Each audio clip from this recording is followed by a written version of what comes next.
Bonjour, alors on se retrouve pour le chapitre sur les oxydoréductions ou ce qu'on appelle parfois plus communément les redox pour red réduction et ox oxydation.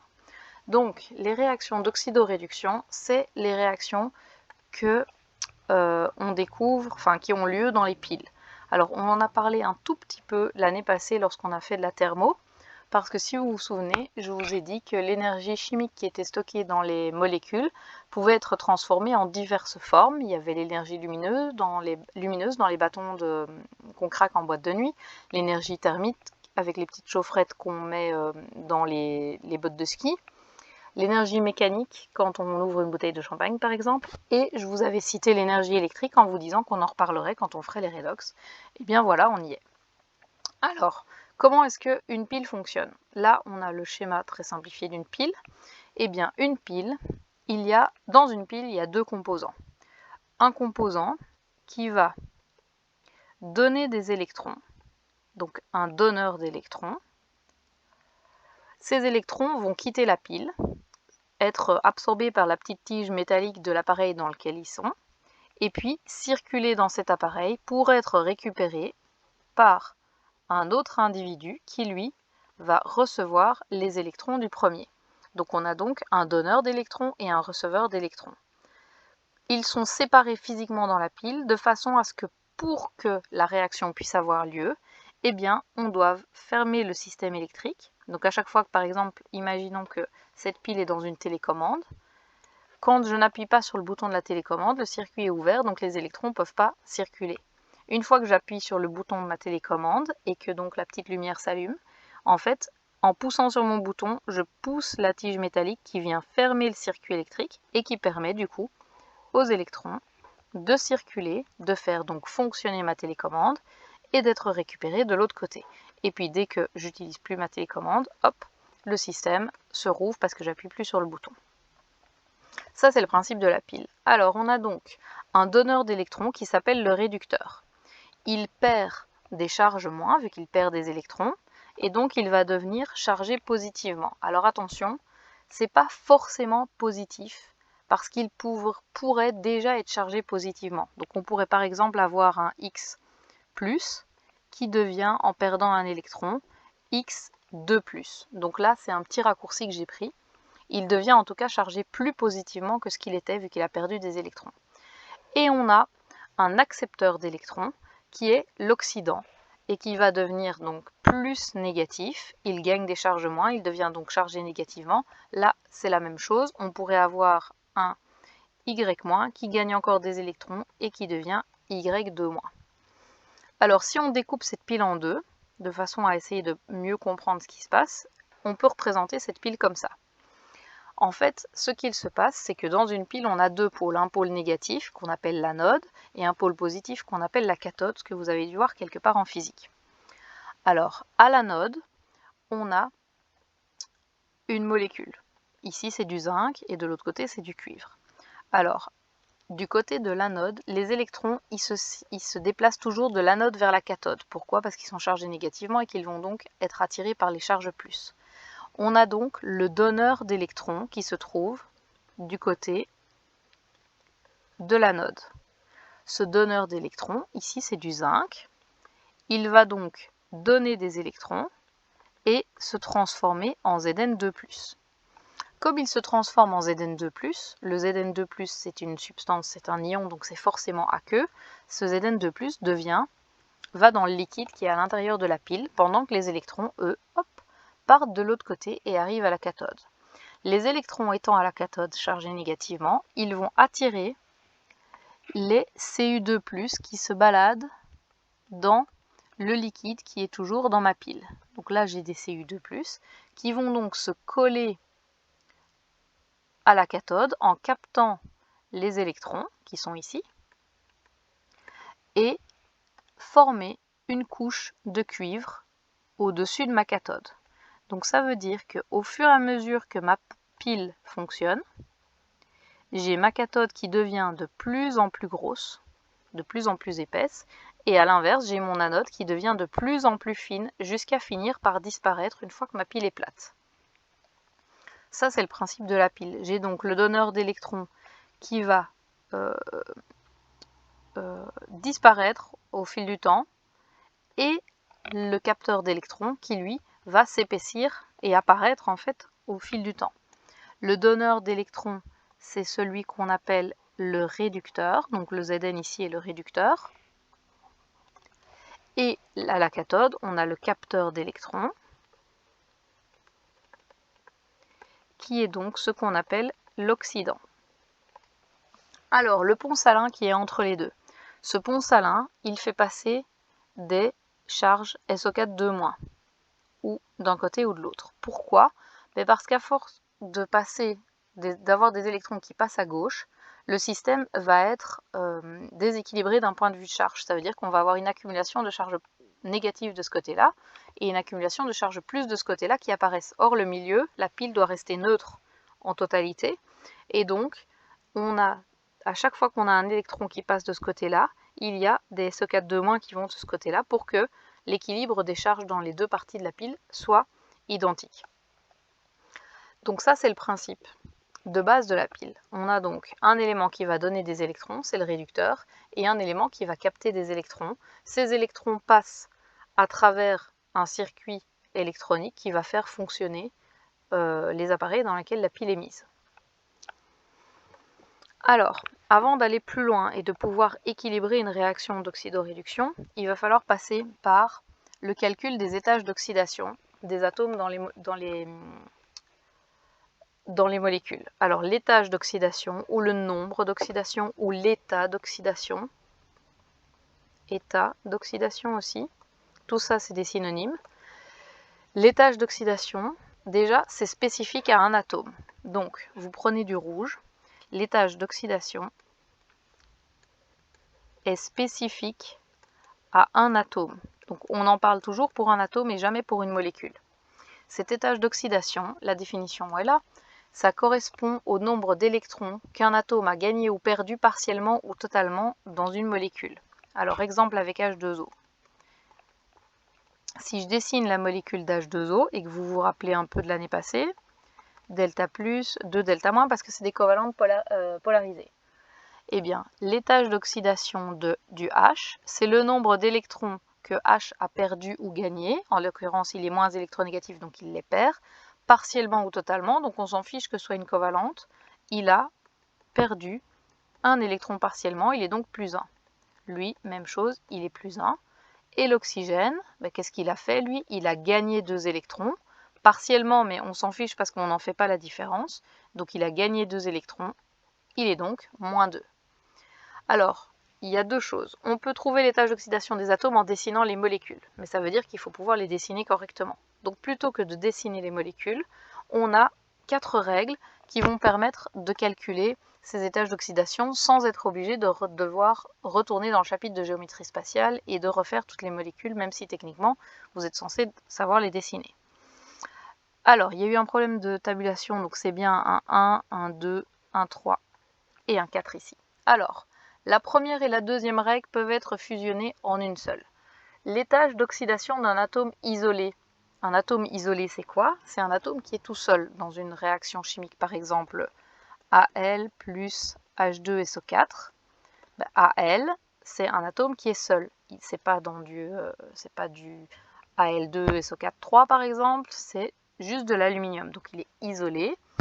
Il est électriquement neutre, ça veut dire quoi? Ça veut dire qu'il n'a pas de charge. Si par contre j'avais un atome isolé tel que Al3+, plus H2SO4, là j'aurais directement l'étage d'oxydation, vu que l'étage d'oxydation correspond à la charge d'un atome. Donc, un atome qui est isolé et tout seul, il n'a pas pu prendre d'électrons à quelqu'un ni en donner, donc son étage d'oxydation est égal à 0. Si c'est un ion, son étage d'oxydation est directement égal à la charge qui est portée par l'ion. La deuxième règle, c'est les atomes qui composent les corps purs simples. Un corps pur simple, c'est quoi? C'est un élément chimique qui est composé par une covalente pure. Exemple, O2 plus H2, qui donne H2O par exemple. L'étage d'oxydation du O vaut 0 parce que c'est un corps pur simple, du H2 vaut 0 aussi parce que c'est un corps pur simple. Donc la première et la deuxième règle peuvent être retenues comme étant les corps purs simples et les atomes isolés tout seuls sont à 0, leur étage d'oxydation. La règle numéro 3. L'étage d'oxydation de l'oxygène vaut toujours moins 2, sauf dans les corps purs simples forcément, et celle de l'hydrogène vaut toujours plus 1, toujours, sauf dans les corps purs simples. Donc si j'ai O2, ça vaut 0 parce que c'est un corps pur simple, mais si j'ai H2O, eh bien dans H2O, l'étage d'oxydation de O est de moins 2, et dans H2O, l'étage d'oxydation de H est de plus 1. On ne va pas voir les exceptions, donc il y a des exceptions, sachez-le, mais je pense qu'on n'aura pas le temps de le faire cette année, donc on pourrait en parler avec ceux qui veulent faire l'examen d'entrée en médecine par exemple, on en parlera en remédiation ou après un cours, mais là, ici on ne va pas en parler. Alors la dernière règle qui est sans doute la plus importante, la somme des étages d'oxydation des atomes d'une molécule doit être égale à la charge de cette molécule. Exemple, OH-. La somme entre O, qui est à moins 2, parce qu'on a dit que le O était toujours à moins 2, et le H, qui est égal à plus 1, doit être égal à la charge de cette molécule. Donc, moins 2 plus 1 est bien égal à moins 1. Autre exemple, NO3- par exemple. Alors, NO3-, le N plus l'oxygène doit être égal à moins 1. Alors ici, vous allez me dire, oui, ok, mais on ne connaît pas le N. Eh bien, c'est justement là que cette règle va être utile. Ça va permettre de trouver un étage d'oxydation qu'on ne connaît pas. Exemple ici, le N, on ne le connaît pas. Il est donc égal à X. Le O, lui, on le connaît.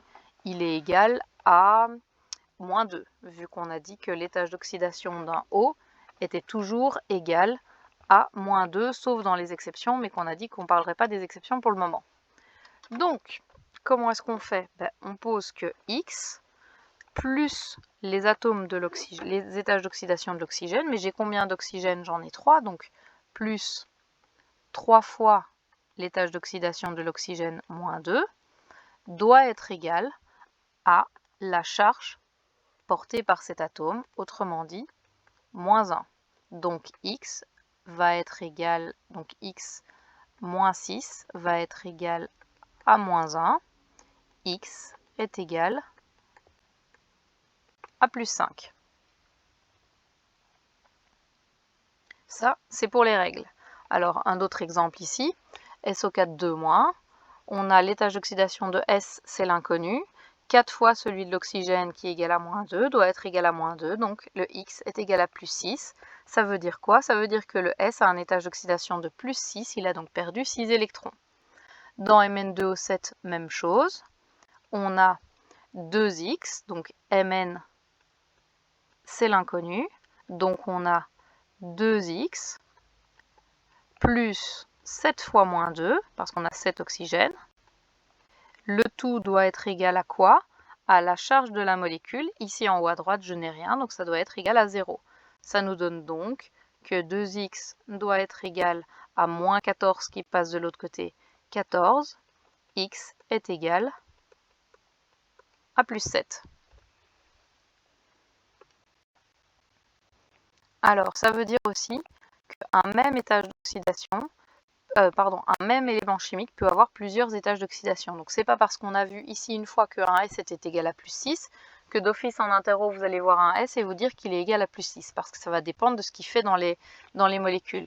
Exemple pour le S, justement, en temps normal il est à l'étage d'oxydation moins 2, mais on a vu qu'il était à plus 6 dans SO4, il peut être à plus 4 dans SO3, 2-, et il peut être à 0 dans du S8.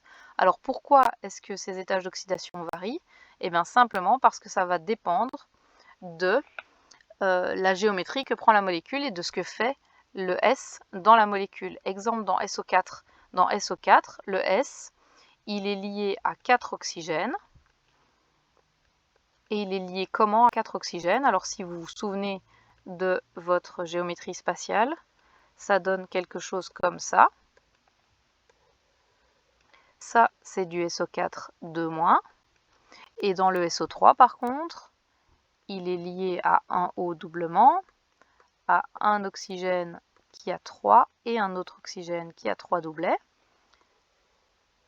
qui a toujours une charge 2-. Ça, c'est la géométrie spatiale. Et donc, si on compte, le S fait bien 4 liaisons, donc il perd bien 4 électrons. Et ici, il en perd bien 6 qu'il donne aux oxygènes. Il est donc à plus 6. Donc, ça dépend vraiment de sa géométrie spatiale. Le problème, c'est que vous n'allez pas vous mettre à redessiner toutes les molécules, parce que de 1, il faudrait être sûr de ne pas se tromper. Et de 2, ça va prendre beaucoup de temps, donc c'est plus facile de le faire bêtement par calcul. Alors, le tableau suivant.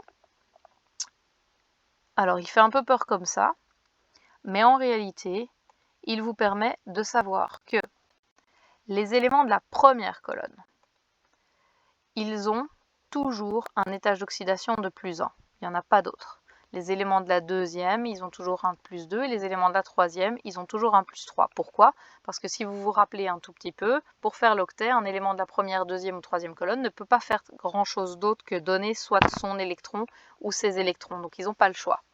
Par contre, au-delà de la troisième colonne, les éléments font plein de choses, diverses et variées. Donc on a des éléments qui en perdent 4 ou qui en perdent 5, qui en perdent 3, qui en prennent plusieurs. Donc en gros, ce tableau vous permet juste de retenir que au-delà de la colonne 3, vous êtes obligé de passer par le calcul.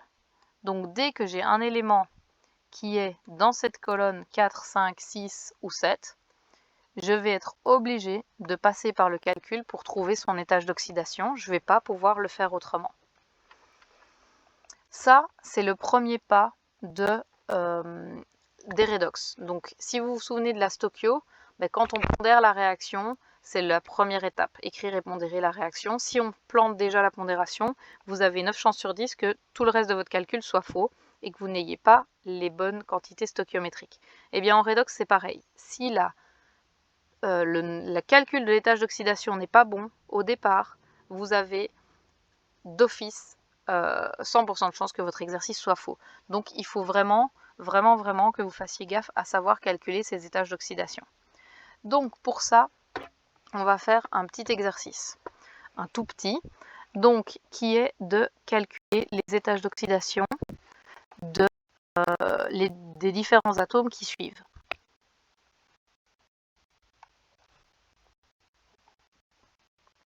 Alors, ça veut dire que, attention, ce ne sera pas d'office des calculs. Parfois, il vous suffit de regarder les atomes pour pouvoir trouver les étages d'oxydation. Donc, exemple, dès que vous avez un O, vous savez d'office que le O est moins 2. Donc, ce n'est pas vraiment des calculs. Vous allez devoir calculer quoi, si vous m'avez suivi, que les éléments dont les étages d'oxydation, enfin que les éléments qui sont situés au-delà de la troisième colonne. Avant la troisième colonne, du coup, normalement, vous n'avez aucun problème pour pouvoir les trouver tout seul. Alors, le premier, c'est déjà un piège. Mais bon, voilà, je les ai placés comme ça dans le cours, je n'ai pas fait exprès. Alors, pourquoi est-ce que c'est un piège? Parce que si vous regardez FeCl3, les deux sont au-delà de la troisième colonne. Vous allez me dire, oui, donc c'est deux inconnus, on ne peut pas le trouver. Oui, mais quand on n'a que deux éléments comme ça, ce qui est le plus facile à faire, c'est de décroiser les valences. Vous savez que le premier est toujours plus et que le deuxième est toujours moins. Eh bien, pour trouver son étage d'oxydation, il vous suffit de trouver sa valence. Pourquoi?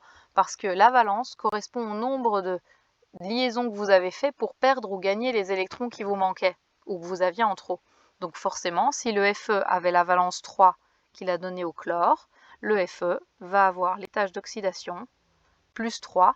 Le Cl, lui, il a la valence 1. Il va avoir l'étage d'oxydation moins 1. Moins parce qu'il est derrière et 1 parce que le Cl a le Fe porte la valence 1. Alors, dans NH4OH, eh bien, quel est l'inconnu? L'inconnu, c'est le N, parce qu'on sait que le O est à moins 2 et que le H est à plus 1. Donc ça va nous donner X plus 4 moins 2 plus 1 est égal à la charge qui est portée ici, 0. Donc, x est égal à 4, 5, moins 5, moins 5 plus 2, moins 3. Dans AL2, S3, alors, est-ce qu'on a deux inconnus? Non, parce que le AL est dans la troisième colonne. On a donc 2 fois 3 plus 3x doit être égal à 0. De nouveau ici, il n'y a rien. Ça nous donne donc 3x qui est égal à 2 fois 3, 6, mais qui passe de l'autre côté, donc moins 6. X est égal à moins 2. Donc l'étage d'oxydation du S est égal à moins 2. Dans LiOH, alors là, il n'y a rien à calculer du tout parce que vous savez que le Li est à plus 1, le O il est toujours à moins 2 et le H il est également à plus 1. Donc là, pourquoi le Li est à plus 1? Parce qu'il est dans la première colonne. Alors, HClO4, on connaît le O, on connaît le H, donc ça fait 1 plus X moins 8, parce que 4 fois moins 2 est égal de nouveau à 0. X est égal à 8 qui passe de l'autre côté, donc il devient positif. 8 moins 1, 7. Alors, NO3-, on a X moins 6 est égal à moins 1. Donc X est égal à plus 5. N2O5, on a 2X moins 10 est égal à 0. Donc X est égal à 5. Vu que le moins 10 passe, ça devient plus 10. Plus 10 divisé par 2, 5. C2H4. Le H, on le connaît. Le C, non. Donc ça fait 2X plus 4 est égal à 0. X est égal à moins 2. Moins 4 divisé par 2. Et dans Na2S2O3, Na2S2O3, alors on a l'impression peut-être qu'il y a deux inconnus, mais en fait pas, parce que le Na est dans la première colonne, donc ça nous donne 2 plus 2x moins 6 est égal à 0. Donc on a 2x est égal à moins 6 plus 2 moins 4. Moins 4 qui passe de l'autre côté, 4. X est égal à 2. Donc je pense que c'est juste 2 plus 2x moins 6 ça devient plus 6, 4, ouais. Alors parfois, il peut quand même y avoir deux inconnus. Exemple dans NH4,2 SO4. Alors, comment est-ce que je peux faire pour calculer ça, l'étage d'oxydation, alors que je ne connais pas le N et que je ne connais pas le S? Eh bien, je peux décomposer ma molécule. Je sais que cette molécule, c'est du NH4+, et du SO4 2-. Et donc là-dedans, je vais pouvoir trouver l'étage d'oxydation du S, et là-dedans, je vais pouvoir trouver l'étage d'oxydation du N. Ou alors, je peux aussi dire que dans cette molécule, tout le SO4, je sais que sa charge, c'est moins 2. Et donc, je peux poser que NH4 pris deux fois, donc c'est-à-dire 2x plus 8 moins 2 est égal à 0. Donc, je vais avoir 2x qui est égal à plus 8 moins 2 plus 6 qui passe de l'autre côté, donc moins 6. X va être égal à moins 3. Et si je le calcule dans NH4+, ben j'ai la même chose. J'ai X plus 4 est égal à plus 1. Donc X est bien égal à moins 3. Donc ça, c'est deux façons de pouvoir les calculer.